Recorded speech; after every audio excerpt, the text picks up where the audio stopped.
live in an incredibly busy world. The pace of life is often frantic, our minds are always busy, and we're always doing something.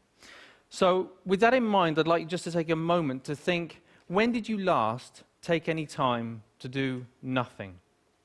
Just 10 minutes, undisturbed. And when I say nothing, I do mean nothing.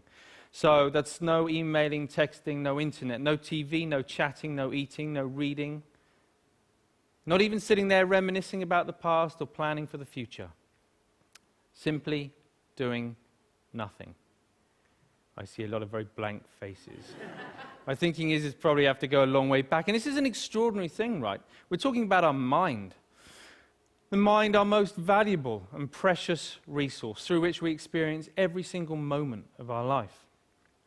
The mind that we rely upon to be happy, content, emotionally stable as individuals, and at the same time to be kind and thoughtful and considerate in our relationships with others. This is the same mind that we depend upon to be focused, creative, spontaneous, and to perform at our very best in everything that we do. And yet, we don't take any time out to look after it. In fact, we spend more time looking after our cars, our clothes, and our hair than we... Okay, maybe not our hair, but you see where I'm going. The result, of course, is that we get stressed. You know, the mind whizzes away like a washing machine going round and round, lots of difficult, confusing emotions. And we don't really kind of know how to deal with that. And the sad fact is that we are so distracted that we're no longer present in the world in which we live. We miss out on the things that are most important to us. And the crazy thing is that everybody just assumes, well, that's the way life is, so we just kind of got to get on with it. But that's really not how it has to be. So I was about 11 when I went along to my first meditation class. And trust me, it had all the stereotypes that you can imagine, the sitting cross-legged on the floor, the incense, the herbal tea, the vegetarians, the whole deal. But my mum was going and I was intrigued, so I went along with her. I'd also seen a few kung fu movies, and secretly I kind of thought I might be able to learn how to fly, but I was very young at the time, you know. Now, as I was there, you know, I guess like a lot of people, I assumed that it was just an aspirin for the mind. You get stressed, you do some meditation. I hadn't really thought that it could be sort of preventative in nature.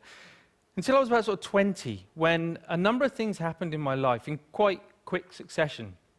Really serious things, which just flipped my life upside down. And all of a sudden, I was inundated with thoughts, inundated with difficult emotions that I didn't know how to cope with. Every time I sort of pushed one down, another one would just sort of pop back up again. It was a really very stressful time.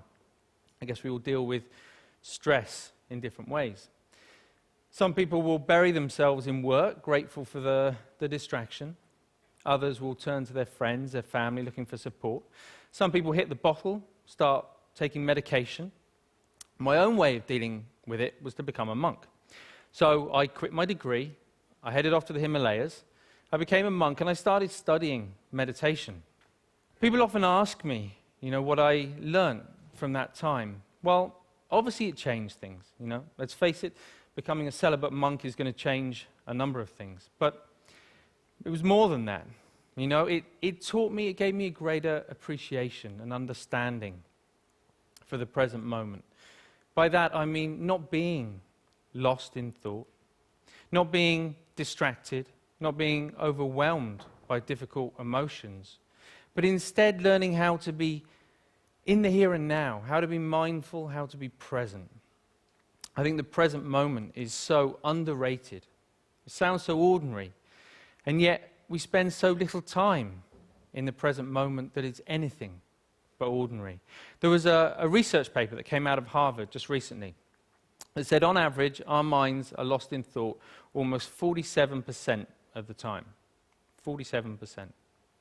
At the same time, this sort of constant mind wandering is also a direct cause of unhappiness. Now, we're not here for that long anyway, but to spend almost half of our life lost in thought and potentially quite unhappy, I don't know, it kind of seems tragic, actually, especially when there's something we can do about it.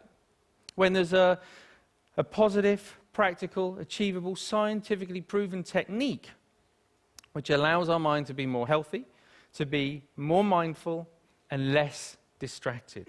And the beauty of it is that even though it kind of need only take about 10 minutes a day, it impacts our entire life.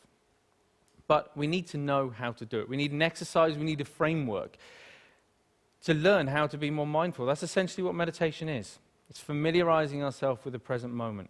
But we also need to know how to approach it in the right way to get the best from it. And that's what these are for, in case you've been wondering. Because most people assume that meditation is all about sort of stopping thoughts, getting rid of emotions, somehow controlling the mind. But actually it's quite different from that. It's more about sort of stepping back, sort of seeing the thought clearly, witnessing it coming and going, emotions coming and going without judgment, but with a relaxed, focused mind. So for example, right now, if I focus too much on the balls, then there's no way that I can relax and talk to you at the same time. Equally, if I relax too much talking to you, then there's no way I can focus on the balls. I'm going to drop them. Now in life and in meditation, there'll be times when the focus becomes a little bit too intense and life starts to feel a bit like this. It's a very uncomfortable way to live life when we get this tight and stressed. At other times, we might take our foot off the gas a little bit too much, and things just become a little bit like this. And of course, in meditation, we can end up falling asleep. So we're looking for a balance of focused relaxation where we can allow thoughts to come and go without all the usual involvement. Now, what usually happens when we're learning to be mindful is that we get distracted by a thought. Let's say this is an anxious thought. So everything's going fine, and then we see the anxious thought, and it's like, oh, didn't realize I was worried about that.